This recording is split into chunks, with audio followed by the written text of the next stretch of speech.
राष्ट्रीय मानवाधिकार आयोग दिल्ली, महाराष्ट्र माहिती तंत्रज्ञान सहायता केंद्र यांच्या संयुक्त विद्यमानं आज 9 ऑगस्ट क्रांती दिनाचं औचित्य साधून एका नव्या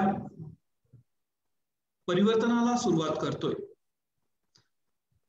संपूर्ण भारताची व्यवस्था आणि संपूर्ण भारतीय नागरिकांचं जीवन ज्या घटनेवर आधारित आहे अशा भारतीय संविधानाचे पारायण असा एक वेगळा विचार घेऊन आज आम्ही आपल्या समोर येतोय. सर्वप्रथम आजच्या या कार्यक्रमाप्रसंगी उपस्थित असणारे नॅशनल डेमोक्रॅटिक काँग्रेस पक्षाचे अध्यक्ष, माजी IPS ऑफिसर, संत साहित्याचे अभ्यासक, चिकित्सक, वैज्ञानिक ॲडव्होकेट धनराज वंजारी सर यांचं मी मनपूर्वक स्वागत करतो. सर, स्वागत आपल्या आजच्या कार्यक्रमामध्ये. धन्यवाद. त्याचबरोबर आपल्यासोबत काही वेळातच जॉईन होत आहेत राष्ट्रीय मानवाधिकार आयोगाचे सदस्य व प्रभास कमिटीचे अध्यक्ष डॉक्टर ज्ञानेश्वर मुळे सर, त्यांचेही मी मनपूर्वक स्वागत करतो. आपण परंपरेनुसार तत्कालीन व्यवस्थेमधलं चांगली मूल्य समजून घेण्यासाठी आणि जगण्याचं एक चांगलं आदर्शवत उदाहरण समजावं यासाठी सातत्यपूर्ण संत साहित्याचं पारायण हे आपल्या संस्कृतीमध्ये आपण बघत आलेलो आहोत. जीवनाला दिशा देण्याचं एक लाईफ सायन्स या पारायणाच्या माध्यमातून शिकवलं जात आहे. पण आज याच पारायणाबरोबरच संविधानाचं पारायण ही काळाची गरज होऊन बसलेली आहे. कारण प्रत्येक भारतीय नागरिकांना ते समजून घेणं, राज्यघटनेने आपल्याला ज्या पद्धतीनं जबाबदाऱ्या अधिकार दिलेले आहेत त्या पद्धतीने आपल्यावर काही जबाबदाऱ्या देखील निश्चित केलेल्या आहेत. त्याची देखील या ठिकाणी आपल्याला जाणीव होणं फार गरजेचं आहे. आणि याच उद्देशानं आपण हे भारतीय संविधानाचे पारायण आजपासून आयोजित करत आहोत. दररोज सकाळी 7:30 ते 8:30 या वेळेमध्ये भारतीय संविधानामध्ये 2014 पर्यंत झालेल्या सर्व दुरुस्तींसहित असणारी एकूण कलमे, विविध भाग, परिशिष्ट, त्याचं वाचन, विवेचन आणि ती एक वेगळ्या दृष्टिकोनातून समजून घेण्याचा प्रयत्न आपण या पारायणाच्या माध्यमातून करीत आहोत. ऑडिओ व्हिडिओ स्वरूपामध्ये भारतीय संविधानाचं अशा पद्धतीचं पारायण करण्याचा हा देशातील पहिला प्रयोग असेल असं मला वाटतं. यापूर्वी काही प्रयोग संविधानाच्या अवेअरनेसचे झालेही असतील कदाचित, पण आपला हा प्रयोग हा निश्चितच वेगळा आहे. आणि सगळ्यात महत्वाचं, जिथं प्रामुख्याने कार्यक्रम सुरू होत असताना सांगितलं जातं की या कार्यक्रमाचा कंटेंट हा कॉपीराईट आहे, तिथं आम्ही सुरुवातीपासूनच सांगतोय की हा कार्यक्रम तुम्ही सर्वांनी कॉपी करावा आणि याच्या अनेक आवृत्त्या व्हाव्यात, या पद्धतीचे अनेक कार्यक्रम सुरू व्हावेत आणि प्रत्येक गावाच्या पारकट्ट्यापर्यंत हे पारायण पोहोचावं, हा या पारायण सुरू करण्यापाठीमागचा महत्वाचा उद्देश आहे.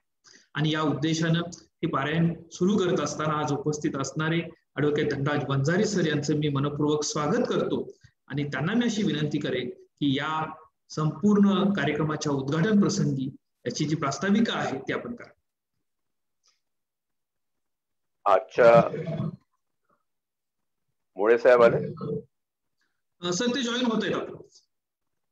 अच्छा, आजच्या या कार्यक्रमाचं अभिनव असं महत्व लक्षात घेऊन तू जे म्हणालास ते अगदी बरोबर आहे की देशात पहिल्यांदा अशा प्रकारचं पारायण संविधानाचं होऊ घातलेलं आहे.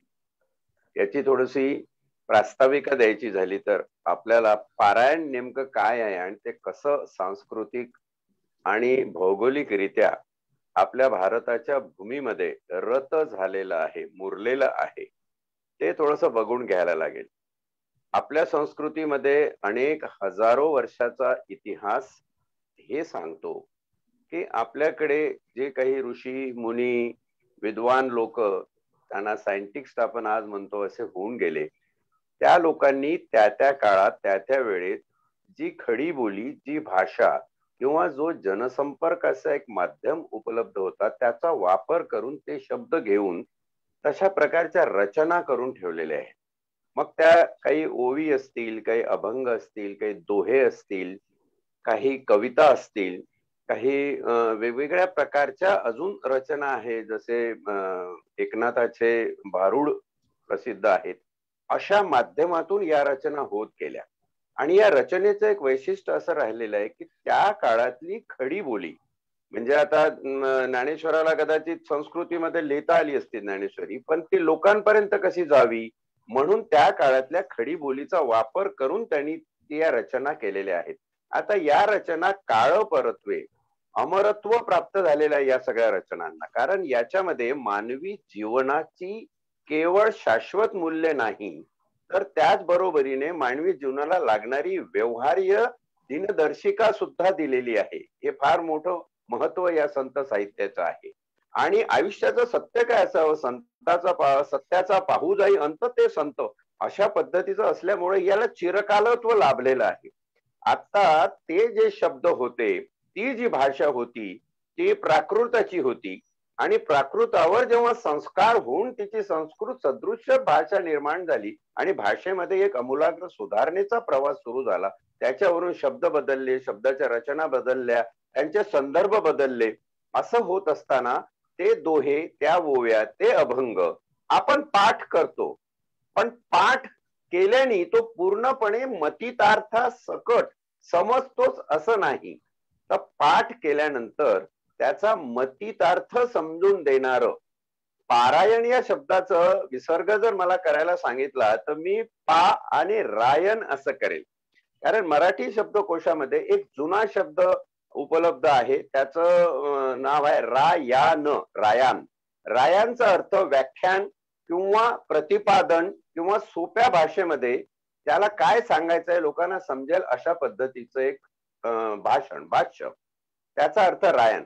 आता पाठ झालेल्या गोष्टीचं जेव्हा रायन होतं त्याला आपण पारायण म्हणूया.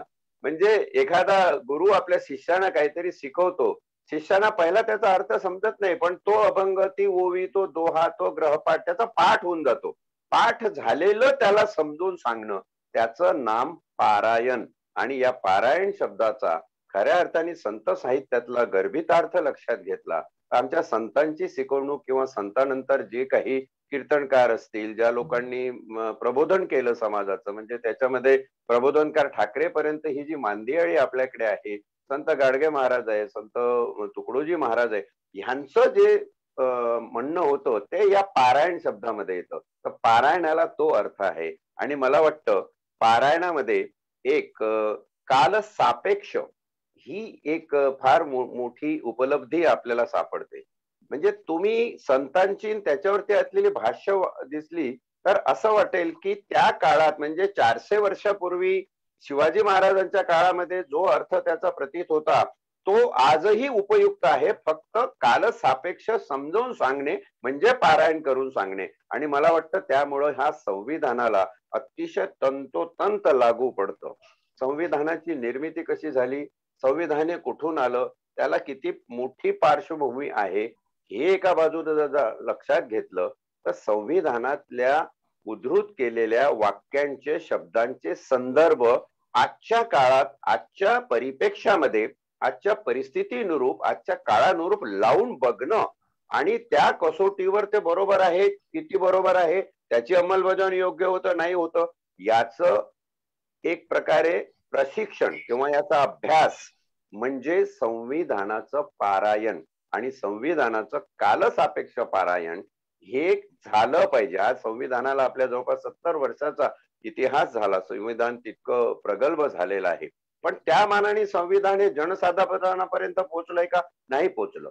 जनसाधारणाच्या भाषेमध्ये त्यापर्यंत पोहोचवण्याचं जे महत्कार्य काही संत मंडळी आणि प्रबोधनकार लोकांनी केलेलं आहे ते आपली एक सांस्कृतिक परंपरा आजही राखून आहे. आणि मला फार आनंद होतोय की राष्ट्रीय मानवी हक्क आयोग आणि महाराष्ट्र राज्य हे जे तंत्रज्ञान माहिती केंद्राच्या अनुलक्षून आज हा कार्यक्रम तुम्ही राबविला आहे.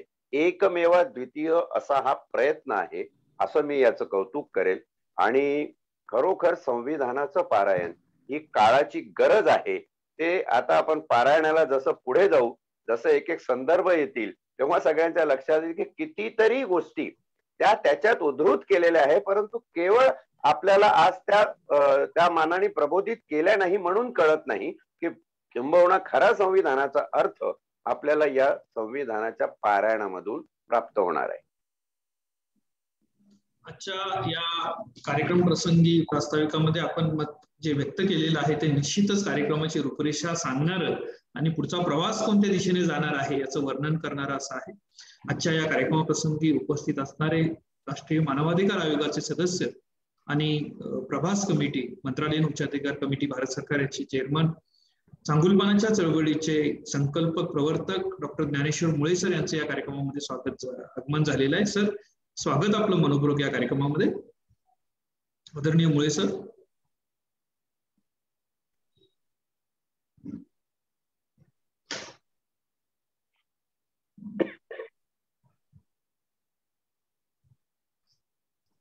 सर, आवाज पोहोचतोय माझा आपल्यापर्यंत?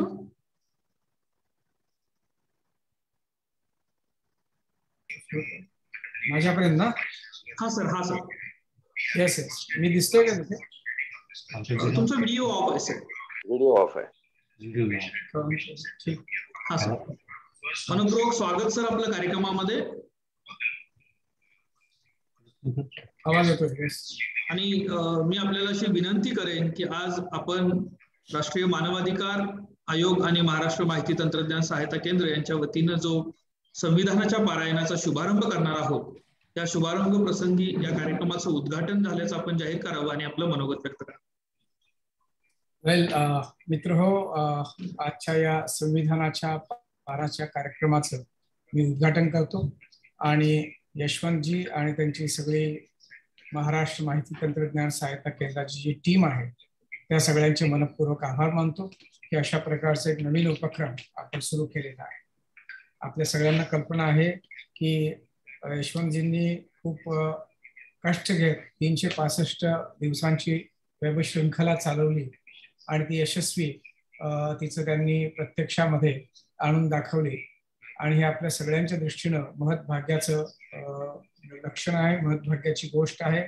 आज माझ्या माहितीप्रमाणे आपल्या भारतात पहिल्यांदा त्यांनी अशा प्रकारचं पुस्तक तयार केलं की ज्याच्यामध्ये फक्त QR कोड स्कॅन केला की संपूर्ण भाषण आपल्याला ऐकायला मिळतं. आणि मी जेव्हा लोकांना सांगतो की ही टेक्नॉलॉजी दिल्लीची नाही आहे, बेंगलोरची नाही आहे, हैदराबादची नाही आहे, तर ती कोल्हापूरची आहे. त्यामुळे त्या सर्वांना अतिशय आश्चर्य वाटतं. तर मला खूप आनंद वाटतोय की अशा प्रकारची एक नवीन सुरुवात, कोल्हापूर जी चळवळींची जननी आहे तिथून ही सुरुवात झालेली आहे.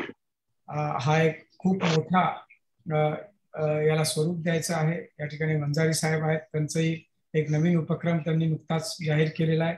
त्यालाही मी शुभेच्छा देतो आणि प्रार्थना करतो की अशा सगळ्या ज्या उपक्रम आहेत त्या सगळ्या उपक्रमांचं शेवटी फलित जे आहे ते संविधानाच्या अंमलबजावणी आणि संपूर्ण आपली जी मुवमेंट ऑफ पॉझिटिव्हिटी किंवा चांगुलपणाची चळवळ जी आहे ती सुद्धा संविधानाला एका अर्थानं आद्य दैवत हा शब्द वापरायला मी थोडासा संकोच करतो, पण ती आद्य मूल्य जी आहेत ती संविधानामध्ये प्रस्थापित झालेली आहेत. ज्या देशामध्ये स्वातंत्र्य, समता आणि न्याय ह्या 3 मूल्यांची प्रतिष्ठापना झालेली आहे अधिकृतरित्या आपल्या संविधानामध्ये, याचा अर्थ स्वातंत्र्य, समता आणि न्याय हा फक्त आपला अधिकार राहत नाही तर ते आपलं कर्तव्य सुद्धा आहे. आणि संविधानाची जी शिकवणूक आहे ही फार महत्वाची आहे, कारण बऱ्याचदा असं आपल्या समाजामध्ये दिसतं की आपण आपला मार्ग सोडून वेगळ्याच मार्गावरती चाललेलो आहोत. म्हणजे अगदी स्पष्ट बोलायचं झालं तर न्याय, स्वातंत्र्य आणि समता ही आपल्या दररोजच्या व्यवहारामध्ये दिसत नाही. न्याय मिळणं कठीण आहे, न्यायाधीशांच्या नेमणुका होत नाही, न्यायाधीशामध्ये पण भ्रष्टाचार घुसलेला आहे आणि एकंदरीतच प्रलंबित प्रकरणांची संख्या इतकी प्रचंड आहे की मला नाही वाटत की आपली न्यायव्यवस्था ते सांभाळू शकेल. किंबहुना अलीकडेच सुप्रीम कोर्टाच्या एका निवृत्त सरन्यायाधीशांनी भारतामध्ये न्याय मिळणं शक्य नाही अशा प्रकारचे दुर्दैवी उद्गार काढलेले आहेत. त्याची आपल्या सगळ्यांना कल्पना आहे. याचा अर्थ न्याय इतका महागडा, सर्वसामान्यांच्या कक्षेच्या बाहेर गेलेला आहे की न्याय मिळणं शक्य नाही. अशा वेळेस आपल्याला संविधानाचं पालन करण्यासाठी नवीन चळवळ सुरू करण्याशिवाय गत्यंतर नाही. स्वातंत्र्याकडे वळू आपण. ज्या देशात न्याय नाही त्या देशात स्वातंत्र्य असणं सुद्धा शक्य नाही. स्वातंत्र्यावरती खूप मर्यादा येतात, कारण विषमता आपल्याकडे प्रचंड आहे. ज्या माणसाला 2 वेळचं खायला नाही, राहायला सर्वसाधारण का असेना पण निवारा नाही, प्यायला चांगलं पाणी नाही, असा माणूस न्यायाची अपेक्षा काय करणार? असा माणूस स्वातंत्र्याच्या अपेक्षा काय करणार? आणि याच्यानंतर येणारी समता, सांस्कृतिक समता, सांस्कृतिक विषमता, राजकीय विषमता, आर्थिक विषमता, सामाजिक विषमता, याच्यात आजही आपला समाज जो आहे तो घुसमटत चाललाय. आपल्याला वाटलं की काही लोकांना नोकऱ्या मिळालेल्या आहेत, काही लोकांची प्रगती झालेली आहे, काही लोक शहरात येऊन चांगली त्यांनी घरं बांधलेली आहेत. हे सर्व जरी खरं असलं तरी जवळजवळ 30% लोक, म्हणजे साधारण 30-35 कोटी लोक या देशातले अजूनही दारिद्र्य रेषेच्या खालीच आहेत, हेही आपल्याला मान्य करावं. हे सगळं जर सर्वंकष होलिस्टिक पद्धतीने आपल्याला जर सोडवायचं असेल, त्याला संविधानाचा आधार घेतल्याशिवाय पर्याय नाही, सकारात्मकतेचा आधार घेतल्याशिवाय पर्याय नाही, सर्वसमावेशकतेचा आधार घेतल्याशिवाय पर्याय नाही, आणि सर्जनशीलतेचा आधार सुद्धा घेतल्याशिवाय पर्याय नाही. सर्जनशीलतेचा अर्थ असा की आजपर्यंत आपण वापरलेले शस्त्र, आपण वापरलेली हत्यारं ही बोथट झालेली आहे. आता संविधान हे हत्यार जे आहे ते सगळ्यात महत्वाचं हत्यार म्हणून आपण काम करणं आवश्यक. लोकशाही प्रधान संविधानाशिवाय दुसरा पर्याय नाही. मला खात्री आहे की आपण जे भारतीय संविधानाचं पारायण करणार आहोत आणि त्याची ही प्रक्रिया, आज उद्घाटनाची प्रक्रिया सुरू करणार आहोत, या प्रक्रियेतून संपूर्ण महाराष्ट्रामध्ये आणि संपूर्ण भारतामध्ये एक नवी जागृती येईल आणि संविधानाची अंमलबजावणी, संविधानाचं पालन, संवर्धन हे करण्याची एक शक्ती, ऊर्जा आपल्या संपूर्ण समाजात येईल अशी मी अपेक्षा व्यक्त करतो. आज हे उद्घाटन या ठिकाणी झालं असं जाहीर करतो आणि या पारायणामध्ये मी वारंवार सहभागी होईल असंही आश्वासन देतो आणि माझं हे छोटंसं भाषण या ठिकाणी संपवतो. धन्यवाद. धन्यवाद सर. आजच्या या संविधानाच्या पारायणाच्या उद्घाटन प्रसंगी आपण संविधानाची प्रास्ताविका, उद्देशिका जी आहे तिचं वाचन करणार आहोत आणि त्यानंतर हा कार्यक्रम पुढे येतोय आपण. तर भारतीय संविधानाची उद्देशिका. आम्ही भारताचे लोक भारताचे एक सार्वभौम, समाजवादी, धर्मनिरपेक्ष, लोकशाही गणराज्य घडवण्याचा व त्याच्या सर्व नागरिकास सामाजिक, आर्थिक व राजनैतिक न्याय, विचार, अभिव्यक्ती, विश्वास, श्रद्धा व उपासना याचे स्वातंत्र्य, दर्जाची व संधीची समानता निश्चितपणे प्राप्त करून देण्याचा आणि त्या सर्वांमध्ये व्यक्तीची प्रतिष्ठा व राष्ट्राची एकता आणि एकात्मता यांचे आश्वासन देणारी बंधुता प्रवर्धित करण्याचा संकल्पपूर्वक निर्धार करून आमच्या संविधान सभेत आज दिनांक 26 नोव्हेंबर 1949 रोजी याद्वारे हे संविधान अंगीकृत व अधिनियमित करून स्वतःप्रती अर्पण करीत आहोत. तर अशा पद्धतीची ही उद्देशिका आहे. वंजारी सर, मी आपल्याला थोडंसं अशी विनंती करेन की we the people of India असं म्हणून या उद्देशिकेची सुरुवात आणि आम्ही स्वतःप्रती ते अर्पण करून घेत आहोत, याचा नेमका अर्थ काय आहे याच्याविषयी थोडंसं आपण मार्गदर्शन करावं.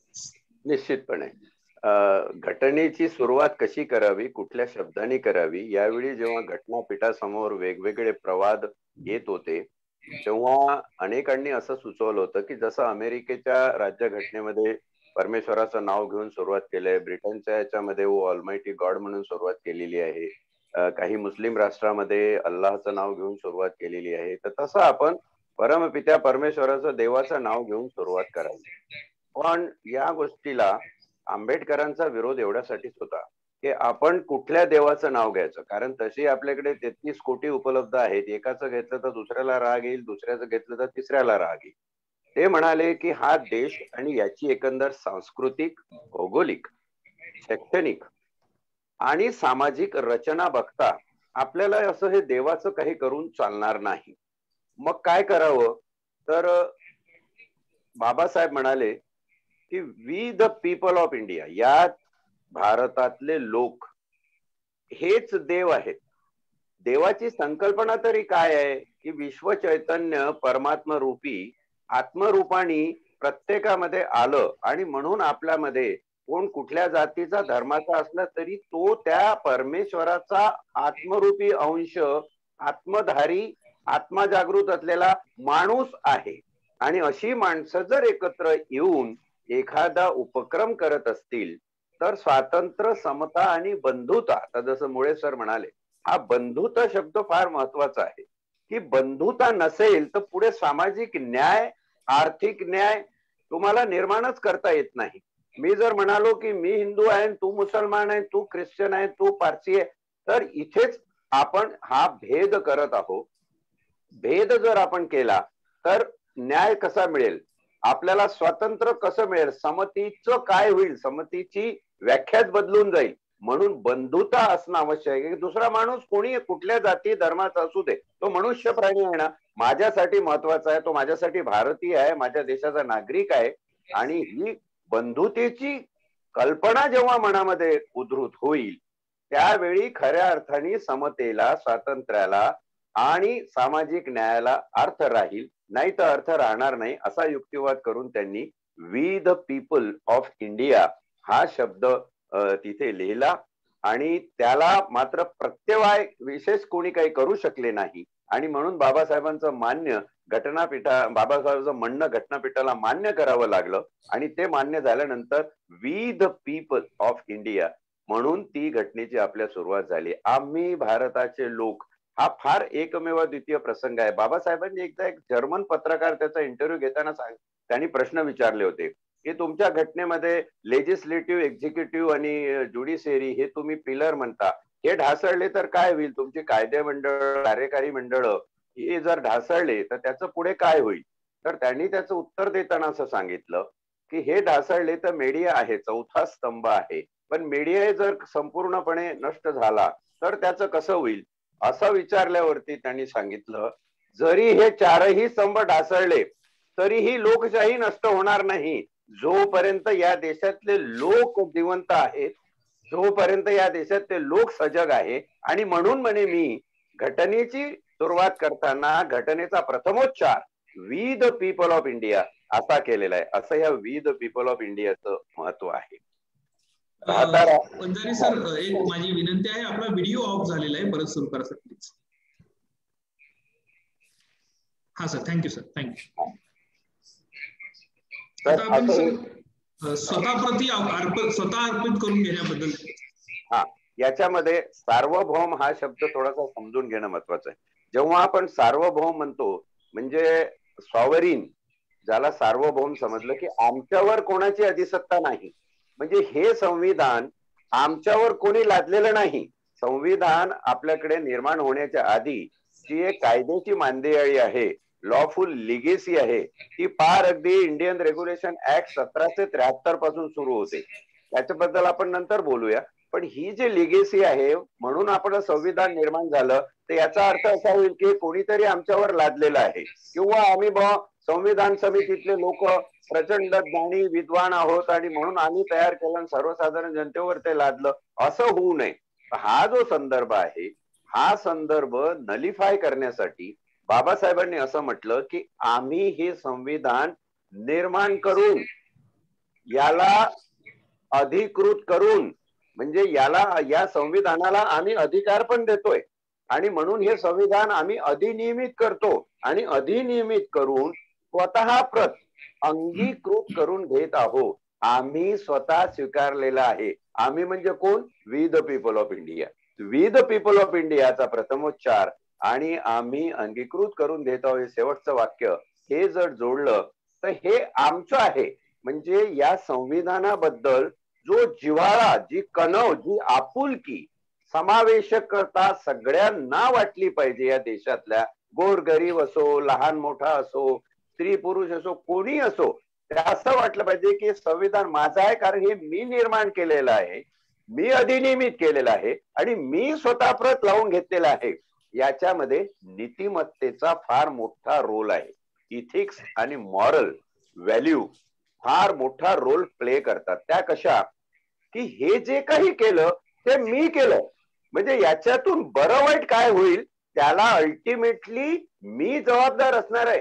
हु is responsible for today's condition in India, तर तो मी जबाबदार आहे. आणि मी कसा जबाबदार आहे, तर माझ्या हातात ही लोकशाही संविधान यंत्रणा असल्यामुळं मी ठरवतो की या देशाचे राज्यकर्ते कोण असावे.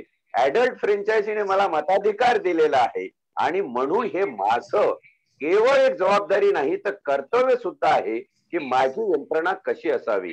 जसं आता सांगण्यात आलं की ज्युडिशियरी संपलेली आहे, या देशातलं लेजिस्लेचर कुठेतरी एका अधिपत्याखाली प्रस्थापितांच्या गेलेलं आहे. हे सगळं जर बदलायचं असेल तर त्याला मीच बदलू शकतो, तशी सोय संविधानामध्ये आहे. पण हे एक विरोध आपल्याला मॉरली नैतिक दृष्ट्या आपल्यावर स्वतः लादून घेणं हा फार मोठा जीवन जगण्यातल्या नियमिततेचा, शिस्तीचा आणि स्वतः आत्मपरीक्षणाचा एक भाग याच्यामध्ये दिसून येतो की मी माझ्या स्वतः प्रत्ये अंगीकृत करून घेतोय.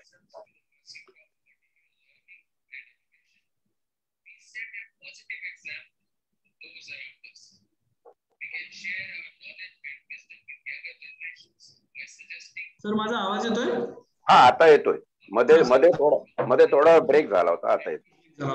Please please. आपण या संविधानाच्या पारायण मालिकेमध्ये कोणकोणते भाग कव्हर करणार आहोत आणि याच्यामध्ये काय आपले जे श्रोते असतील, प्रेक्षक असतील, हे त्याचा फायदा त्यांना मिळेल, काय मिळेल याच्याविषयी थोडस आपण सांगितलं तर बरं पडेल. आपलं या संविधानामध्ये सुरुवातीला संविधान निर्मितीसाठीची जी पार्श्वभूमी आहे, तो काही कायदेशीर प्रवास आहे, तो अगदी थोडक्यात आपण कव्हर करणार आहोत, कारण तो जरी इतिहास असला तरी तो समजून घेण्यासारखा आहे.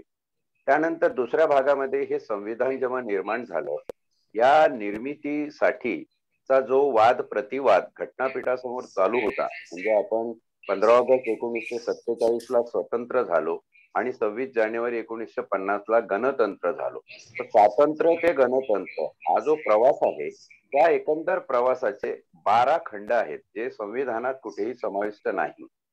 माझी विनंती शासनाला अशी असते, दरवर्षी एक पत्र लिहून केंद्र सरकारला मी सांगत असतो की हे जे व्हॉल्यूम आहे ते व्हॉल्यूम, त्याच्यातले निवडक भाग हा शालेय किंवा महाविद्यालयीन शिक्षण क्रमात आणला गेला पाहिजे. म्हणजे नेमकं त्यावेळी कसं झालं, जसा आपला तिरंगा ध्वज, त्याच्यावरती चर्चा कशा झाल्या, दोन्ही बाजूनी ज्याला आपण उलट सुलट चर्चा म्हणतो त्या कशा झाल्या, त्याचा एक प्रवाद येणं महत्वाचं आहे. आपण भाषा अडॅप्ट केली तेव्हा काय झालं, आपलं राष्ट्रगीत होत असताना ते कसं झालं, जसं आता मी वी द पीपल म्हणजे प्रथमोच्चार काय असावा घटनेचा, त्याच्यावर कसा युक्तिवाद झाला, याचे सगळे संदर्भ नमूद आहे. आपण दुसऱ्या याच्यामध्ये ते संदर्भ आपण उझरतो, म्हणजे त्या सापेक्षतेने पुढे घेणार आहोत. जे आपल्या समोर भाग येईल त्याचा संदर्भ आपण पुढे घेत जाऊ. त्यानंतरच जे आहे तिसऱ्या टप्प्यामध्ये आपण हे कव्हर करणार आहोत की घटनेची रचना. आपल्या घटनेची रचना जर बघितली तर सगळ्यात आधी आपली उद्देशिका येते. उद्देशिकेनंतर आपलं संघराज्य, त्याचं क्षेत्र, आपली इंडियन टेरिटरी, त्यानंतर नागरिकत्व येतं की कोण नागरिक असला पाहिजे, त्यानंतर आपले मूलभूत अधिकार येतात, आपला समानतेचा हक्क येतो. त्यानंतर तुम्ही जर बघितलं एक तर या संविधानाची जी रचना आहे, भाग 1, भाग 2, भाग 3, भाग 4, कधी कधी असा प्रश्न पडतो की भाग 4 5च्या ऐवजी आला असता आणि 5 जर भाग 3 झाला असता तर कसं झालं असतं. तर सगळी एक जी ज्याला आपण संरचना म्हणतो, इन्फ्रास्ट्रक्चर म्हणतो, किंवा पायऱ्यानी जी रचना होते ती म्हणतो, ती बिघडून गेली असती. याला आपण कोडही म्हणू शकतो, म्हणजे जीवनाचा कोड, जीवनाचा संदर्भ लागत असताना सर्वात प्रथम महत्वाचं काय आहे तर देशाची परिसीमा, राज्य, संघराज्य ही जी कल्पना आहे ती. त्यानंतर कोण महत्वाचं आहे तर नागरिक, जो हे ठरवतो. हा देश कोणी निर्माण केला, वी द पीपल, म्हणजे नागरिकत्वाचं. त्या नागरिक म्हणजे नेमकं काय, नागरिकत्व नेमकं काय, तर नागरिकत्वाची सुरुवात मूलभूत अधिकारांपासून केलेली आहे. आणि असं होता होता मग तुमचे मूलभूत कर्तव्य येतात. त्यानंतर तुमची यंत्रणा, ज्युडिशियरी कशी असावी, तुमचं लेजिस्लेचर कसं असावं, केंद्राचं कसं असावं, राज्याचं कसं असावं, राज्य आणि केंद्र याच्यामध्ये समन्वय असण्यासाठी एक फेडरल स्ट्रक्चर ज्याला आपण संघ राज्य म्हटलेलं आहे, युनियन टेरिटरीज कुठे कुठे काय असाव्या, केंद्र, संघ राज्य आणि राज्य याच्यामधले संबंध हे कसे असले पाहिजे, कारण शेवटी ही लोकशाही आहे. प्रत्येकाचं म्हणणं ऐकून घेतलं गेलं पाहिजे, तर त्यालाही कुठे बाधा येता कामा नये. आणि सगळ्यात महत्वाचं याच्यामध्ये चेक अँड बॅलन्स तत्व जे आपण अमेरिकन कॉन्स्टिट्यूशन कडून घेतलेलं आहे, की प्रत्येकाचा प्रत्येकावर एक नैतिक अंकुश आहे आणि तो नैतिक अंकुश कायदेशीर भाषेमध्ये कसा परिभाषित करून जनतेसमोर आणायचा, यंत्रणेमध्ये आणायचा, आपल्या शासकीय आणि प्रशासकीय यंत्रणेत आणायचा, त्याचं फार सुंदर विवेचन आणि रचना या घटनेमध्ये आपल्या केलेली तुम्हाला दिसून येईल. 395 अनुच्छेद आहे. 395 अनुच्छेद जवळपास 23 भागामध्ये विभागलेले आहे. प्रत्येक भागामध्ये काही काही चॅप्टर्स केलेले आहेत. ते चॅप्टर्स पण इतके चांगले आहे की पहिला चॅप्टर जर हा तुमच्या शिक्षणाबद्दल बोलत असेल तर दुसरा चॅप्टर तुमच्या रोजगाराबद्दल बोलतो. कारण शिक्षण घेतल्यावर माणूस घरी तर बेरोजगार बसणार नाही, त्याला रोजगाराची संधी मिळाली पाहिजे. चौथा चॅप्टर ट्रेड, कॉमर्स याच्याबद्दल. ओके, सो हा सर, बोला सर. मला पुढे बोलायचं. हा सर, बोला बोला सर, बोला. हा, त्यानंतर तुम्ही बघितलं तर भाग 14-15च्या तिकड्यात तुम्हाला निवडणुका दिसतात.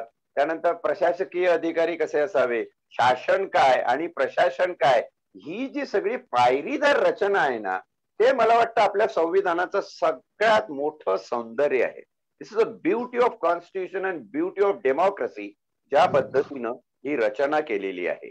आणि शासकीय लोकांना संरक्षण कोणाला असावं, कोणाला संरक्षण नसावं, त्या संरक्षणाची मर्यादा काय असावी हेही आपण अधिक्रमित केलेली आहे. त्याचप्रमाणे या ठिकाणी नोकरदार आणि जनता याचे संबंध कसे असावे, जनतेचे काय प्रश्न असू शकतात, त्याच्यासाठी नोकरदाराला अधिकार दिलेले आहे, ऑथॉरिटी दिलेली आहे. पण त्याच ऑथॉरिटी बरोबर त्यांना जबाबदारी सुद्धा दिलेली आहे. म्हणजे एखादा कमिशनर असेल किंवा राज्यपाल असतील तर त्यांच्या जबाबदाऱ्याही तेवढ्याच जास्त आहे. आणि त्या जबाबदार परत्वे, त्यांच्या चुका जर झाल्या तर त्यांच्या चुकांना ताडण कसं असावं याचंही न्यायिक विवेचन आपल्याला आपल्या घटनेमध्ये बघायला मिळतं. घटना जर एकंदर बघितली, आपलं जीवन कसं सुरुवात होतं, आईच्या पोटामध्ये गर्भ धारणा करतो मनुष्य प्राणी, आणि तो गर्भ कसा हळूहळू हळूहळू हळूहळू वाढत जाऊन तो जेव्हा आईच्या उदरातून बाहेर येतो तेव्हा पहिला श्वास घेतो. तो पहिला श्वास म्हणजे त्या माणसाला, त्या व्यक्तीला मिळालेलं स्वातंत्र्य आहे. त्या श्वासातून तो आपलं जीवन प्रफुल्लित करून या जगामध्ये आपलं अस्तित्व निर्माण करतो. केवळ अस्तित्व निर्माण करून चालत नाही, तर अस्तित्व निर्मितीला न्यायही दिला पाहिजे, तसा तो आपल्या अस्तित्वाला हळूहळू हळूहळू न्याय देतो. ही जी सगळी एक शिकण्याची, शिकवण्याची, प्रबोधनाची मांदियाळी आहे, त्याचे टप्पे कसे असावेत. एखादा मास्तर जेव्हा धडा शिकवतो तेव्हा तो पहिला ओ अक्षर काढायला शिकवतो, मग ओ अनानसचा तुम्हाला सांगतो, म्हणजे 2 टिंब काढा, ते अर्धे पुसून टाका, त्याला एक काढ लावा, हे करा आणि वरती एक रेष मारा, म्हणजे काय झालं अ. मग पोरगा म्हणतो अ, म्हणजे तो शिकला, अ झाला. मग त्यानंतर ब, क, ड, मग वाक्य रचना, मग मोठे मोठे पॅरिग्राफ, मग पुस्तकं वाचणं, मग त्याच्यातून ज्ञान घेणं. ही जी एक मानवी जीवनाची उपजत नैसर्गिक रचना आहे, तीच रचना एका देशामध्ये लोकशाही कार्यरत असताना मानवी जीवनाची कशी असावी त्याचं मूर्तिमंत चित्रण, मी तर म्हणेन it's a wonderful picture of human life, असं या आपल्या संविधानामध्ये दिलेलं आहे. की देश हा, राज्य हे, तुम्ही हे, तुमचे अधिकार हे, तुमच्या फंडामेंटल ड्युटीज या, तुमचे कारभार हे असे, आणि त्याच्यात काही गडबड झाली तर, कारण माणूस आहे, गडबड चुका, हा हे शिक्षा, तुम्हाला असं झालं त्याच्यासाठी हे असं होणार आहे. आणि सगळ्यात शेवटचं एक तत्व, संपूर्ण मनी ओताना जसा धागा महत्वाचा असतो, तो धागा आहे लोककल्याण आणि जनविकास.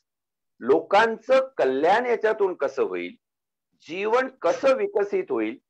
एकेकाळी झाडाच्या पोकळीमध्ये राहणारा आदी मानव, आपल्या अंगाभोवती पालं फुलं गुंडाळणारा, आज अंतरिक्ष यानामध्ये बसून एका ग्रहावरून दुसऱ्या ग्रहावर जाण्याची जी वल्गना करतो, ही प्रगती आहे, हा विकास आहे. कोणाचा विकास आहे? मानवी जीवनाचा विकास आहे. मानवी जीवन कसं विकसित होऊ शकेल त्याचा ग्रहपाठ काय असला पाहिजे, कुठल्या वाटेने आपण गेलो तर लोक कल्याणाच्या माध्यमातून आपण विकसित होऊ. आणि विकास हा एक्सक्लुझिव्ह नाही तर इन्क्लुझिव्ह आहे, सर्व समावेशक होलिस्टिक विकास झाला पाहिजे. तो विकास करण्याचं आपल्याकडे काहीतरी मॉडेल पाहिजे. ते मॉडेल म्हणजे आपली राज्यघटना आहे. इतकं सुंदर या घटनेमध्ये एक एक चॅप्टर आपण जेव्हा बघू तेव्हा लक्षात येईल की याच्यामध्ये काय काय आहे ते. नक्कीच सर, याच्यामध्ये काय समावेश आहे याचा आपण वाचन आणि विवेचन तर करणार आहोतच. पण मला एक प्रश्न असा पडतो की काही आता चॅटबॉक्स मध्ये प्रश्न विचारतायत की हे पारायण नेमकं कुणी बघावं, हे कुणासाठी उपयोगाला आहे, हे काय उद्देशाने तुम्ही सुरू केलेलं आहे, या प्रश्नाचं उत्तर कसं देता येईल सर? मी असं सांगेल की ज्ञानेश्वराने ज्ञानेश्वरी कोणासाठी लिहिली, तर मी म्हणेल ज्ञानेश्वरांनी ज्या वयात ज्ञानेश्वरी लिहिली त्या वयातल्या पोरांसाठी त्यांनी ज्ञानेश्वरी लिहिली. ज्ञानेश्वर 16-17 वर्षाचा होता, टीनेजर्स.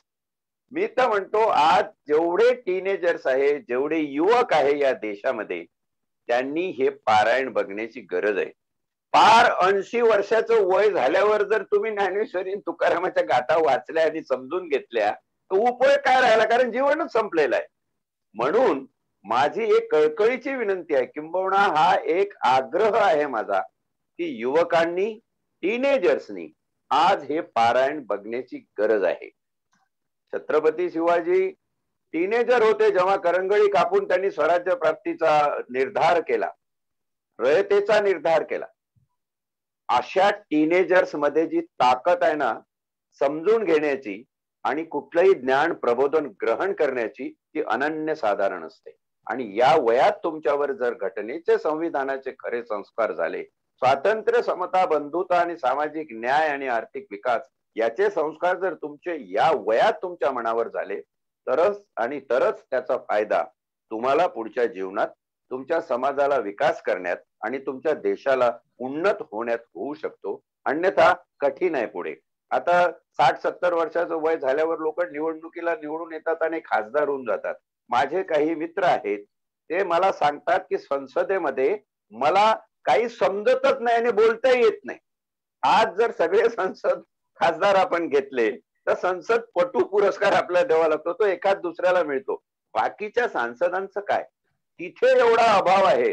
मी तर म्हणेल तरुणांनो, तुम्ही राजकारणामध्ये या, तुम्ही आमदार व्हा, तुम्ही खासदार व्हा, पाहिजे त्या पोस्ट तुम्हाला परमेश्वर देऊ आणि लखलाभ हो, पण त्यासाठी संविधानाचं खडा न खडा ज्ञान तुम्हाला असलं पाहिजे.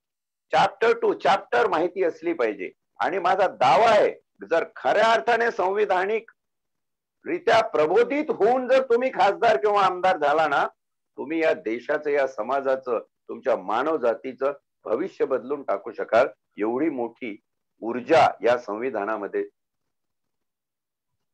नक्कीच नक्कीच सर, अतिशय महत्वाच्या विषयाला आपण हात घातलेला आहे. समारोपाकडे येत असताना एक शेवटचा प्रश्न विचारतो आणि आज आपण थांबूया की संविधान निर्माण झालं, संविधानापासून आपण या ठिकाणी आपली कार्यपद्धती सुरू केली, पण या सगळ्यामध्ये कुठेतरी संविधानाचं एक जनजागृती केली पाहिजे, संविधान लोकांच्या पर्यंत पोहोचवलं पाहिजे आणि लोकांनी ते आत्मसात केलं पाहिजे. यासाठीचे काही प्रयत्न, याची काही तरतूद होती का, आणि जर होती तर त्याचं नेमकं काय वास्तव चित्र आपल्याला बघायला मिळतं? संविधानामध्ये निश्चितपणे त्याची तरतूद आहे. संविधानात लोकशिक्षण, लोककला, क्रीडा, कुठलाही असा मानवी जीवनाचा अंग, कुठलंही अंग तुम्हाला दिसेल की संविधानात नाही असं नाही. प्रत्येक अंगाने त्याचा विचार झालेला आहे. आणि संविधान हे जनतेपर्यंत जावं असा एक गर्भित संदर्भ तुम्हाला प्रत्येक चॅप्टर, प्रत्येक भाग आणि प्रत्येक प्रकरणामध्ये दिसून येतो.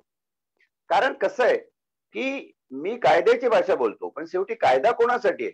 ज्या माणसासाठी कायदा आहे त्यांना तर तो कळलं पाहिजे ना की मी हे चूक केली तर हा गुन्हा होईल आणि हे केलं तर ह्या गुन्हा होणार नाही. हे ज्ञान जोपर्यंत लोकांना नसणार तोपर्यंत हे कसं शक्य आहे? म्हणजे संविधान हे शिकूनच घेतलं पाहिजे. संविधानाची माहिती आपल्या देशातल्या प्रत्येकाला अनिवार्यपणे असलीच पाहिजे, असाच त्याचा गर्भित अर्थ आहे.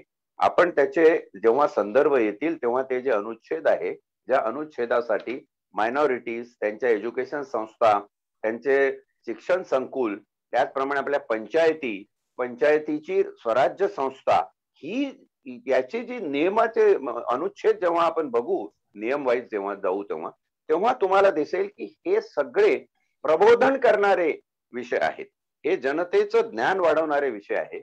त्या दृष्टीनं मी फक्त एक थोडीशी लिगेसी या घटनेची सांगतो की घटना निर्माण होत असताना केवळ घटनापीठ निर्माण झालं, कॉन्स्टिट्यूएंट असेंब्ली अस्तित्वात आली आणि कॉन्स्टिट्यूएंट असेंब्लीने सगळे नंतर अभ्यास करून लिहिलं, असं नाही झालं. याला फार मोठी पूर्वपीठिका आहे. पहिला कायदा जो भारताच्या दृष्टीने आपल्यावर परिणाम करणारा झाला तो होता इंडियन रेग्युलेटरी ऍक्ट 1773. म्हणजे तुम्ही विचार करा, घटना लिहित असताना आपण 1773चा ब्रिटिशकालीन कायदा जो भारताच्या रेग्युलेशन बद्दल बोलतो, आणि या कायद्यामध्ये काय बोललंय की भारत रेग्युलेट करायचा असेल तर भारताची भौगोलिकता आणि भारताची सांस्कृतिकता आपण विचारात घेतली पाहिजे. फार महत्वाचं या कायद्यामध्ये त्याचा उल्लेख ब्रिटिशांनी केला होता. आम्ही हे संदर्भ नुसतंच आणले आणि लावले असं झालेलं नाहीये. त्यानंतर एक फार मोठा प्रसिद्ध कायदा आहे, पिट्स इंडियन ऍक्ट म्हणतात, तो 1884 ला आला. त्यानंतर charter act of east India हे आपल्याकडे 4 वेळा आले. ईस्ट इंडिया स्वतःच्या मनाने व्यापार करत नसे, तर ईस्ट इंडिया हे ब्रिटिश पार्लमेंटचं बाळ निर्माण केलेलं होतं, म्हणून त्यांचे चार्टर्ड यायचे. ते चार्टर्ड 1813, 1833, 1853 आणि या तिन्ही चार्टरचं मिळून गव्हर्नमेंट ऑफ इंडिया ऍक्ट 1858, म्हणजे 1857चं पहिलं स्वातंत्र्य युद्ध जे बंड ज्याला आपण म्हणतो ते बंड झालं, आणि ते मोडून काढल्यानंतर खऱ्या अर्थाने देश ईस्ट इंडिया कंपनीच्या अधिपत्यातून ब्रिटनच्या राणीच्या मुकुटाखाली गेला, तिच्या अधिपत्यात गेला. हा महत्वाचा ऐतिहासिक क्षण आहे, आणि म्हणून पहिला गव्हर्नमेंट ऑफ इंडिया ऍक्ट 1858 ला आला. इथं गव्हर्नमेंट ऑफ इंडिया म्हणजे भारताला शासित करणारी बॉडी पहिल्यांदा इतिहासामध्ये निर्माण झाली. अर्थात शासक तेव्हा ब्रिटिश होते, आपण भारतीय नव्हतो. त्यानंतर आपल्याकडे भारताच्या काउन्सिल्स निर्माण करण्यात आल्या, आणि त्यासाठी इंडियन काउन्सिल ऍक्ट 1861 हा लेजिस्लेटिव्ह म्हणजे कायदे मंडळ या स्वरूपातून आला. त्यानंतर इंडियन काउन्सिल ऍक्ट 1892 ला तिसरा आला. चौथा इंडियन काउन्सिल ऍक्ट हा 1909 ला आला, आणि मग त्यानंतर परत गव्हर्नमेंट ऑफ इंडिया ऍक्ट 1919 आणि गव्हर्नमेंट ऑफ इंडिया ऍक्ट 1935, आणि त्यानंतर मग शेवटी इंडियन इंडिपेंडन्स ऍक्ट 1947 असं हे कायद्याचं प्रारूप आहे. आणि हे सगळे कायदे अभ्यासून एकत्रित याचा विचार करून, कारण फार मोठी केवळ ऐतिहासिक नव्हे तर एक अनुभवाची मांदियाळी भारतीय घटनापीठासमोर उपलब्ध होती या कायद्याच्या माध्यमातून. कायदे जेव्हा बदलतात तेव्हा ते का बदल करावेसे वाटले ब्रिटिशांना, याचा सुद्धा अभ्यास आपल्या घटनापीठाला या ब्रिटिश लिगेसीमुळे आयता मिळालेला आहे. परंतु तो मुमुक्षु पद्धतीने करून बाबासाहेब आंबेडकर सारख्यांनी जेव्हा ड्राफ्टिंग कमिटीचं अध्यक्षपद घेतलं आणि त्याला आपल्या घटनेमध्ये समाविष्ट केलं, ते समावेशकता 1946 ते 1950 म्हणजे युपीएससीच्या याच्यात कधीतरी प्रश्न विचारतात की आपण स्वतंत्र होऊन गणराज्य व्हायला किती दिवस लागले, तर पोरं त्या 15 ऑगस्ट 1947 पासून 26 जानेवारी 1950 किंवा 26 नोव्हेंबर 1949 पर्यंत तारखा मोजत जातात. आणि त्याच्यामधले काही सुट्टीचे दिवस आणि बाकीचे सगळे जर सोडले तर साधारण 400 दिवस आपण याच्यावर काम करत होतो. 983 दिवसाच्या प्रवासातलं हे बिरुद आहे. काही घटना अशा आहेत की त्या घटनेमध्ये युक्तिवाद झाले, मग बंद पडले, कोणी काही महिनाभर बघितलं नाही, असेही खूप झाले. काही सदस्य त्याच्यातले निर्वतले, काही माणसं बदलली.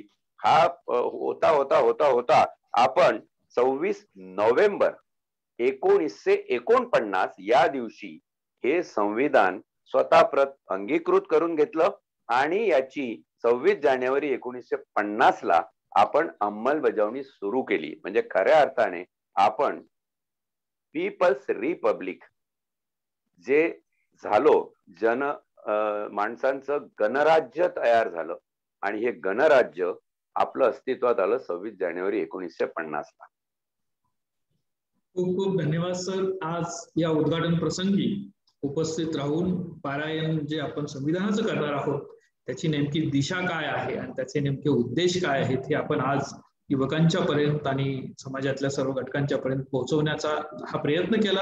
निश्चितपणे आजच्या या कार्यक्रम प्रसंगी राष्ट्रीय मानवाधिकार आयोगाचे सदस्य डॉक्टर ज्ञानेश्वर मुळे सर उपस्थित राहिले, त्याबद्दल त्यांचे मी मनपूर्वक आभार मानतो. आपण सर स्वतः उपस्थित राहून हे मार्गदर्शन केलं त्याबद्दल आपलेही मी मनपूर्वक आभार मानतो. आणि ज्या प्रेरणेने आणि आपण हा उद्देशाने ह्या संविधानाच्या पारायणाचा प्रवास शुभारंभ आज आपण करत आहोत, तो निश्चितच एक ट्रेंड सेटर ठरेल, वेगळ्या पद्धतीचं परिवर्तन आणि जनजागृती करणारा ठरेल अशी या ठिकाणी अपेक्षा व्यक्त करतो. दररोज सकाळी 7:30 वाजता मी येऊन याच्यावरती बोलणार आहे. उद्या हिची जी उद्देशिका आहे, प्रिॲम्बल जे आहे आपल्या घटनेचं, तिथून सुरुवात करूया. त्यानंतर आपण घटनेचा एक एक भाग आणि एक एक प्रकरणाकडे जाऊया. रोज सकाळी 7:30 वाजता. निश्चित मी त्याविषयीच बोलणार होतो सर, की दररोज सकाळी 7:30 वाजता आपण या ठिकाणी भेटणार आहोत आणि या पद्धतीनं घटना समजून घेत असताना येणारे जे तुमचे प्रश्न असतील त्या प्रश्नांची उत्तर देखील देण्याचा आपण प्रयत्न या माध्यमातून करणार आहोत. तर या उपक्रमाच्या शुभारंभ प्रसंगी उपस्थित सर्व मान्यवरांचे मी परत एकदा मनपूर्वक आभार मानतो. आणि या संविधानाच्या पारायणाचा जो आज शुभारंभ झालेला आहे तो या ठिकाणी अनेक पद्धतीनं, जसं मी बोललो की गावाच्या पारकट्ट्यापर्यंत हे पारायण पोहोचणं या उद्देशाचं किंवा या पारायणाचे फलित असेल, तिथपर्यंत लवकरच पोहोचू अशा आपण अपेक्षा व्यक्त करूया. आणि आज आपण थांबतोय. जय हिंद, जय महाराष्ट्र. धन्यवाद.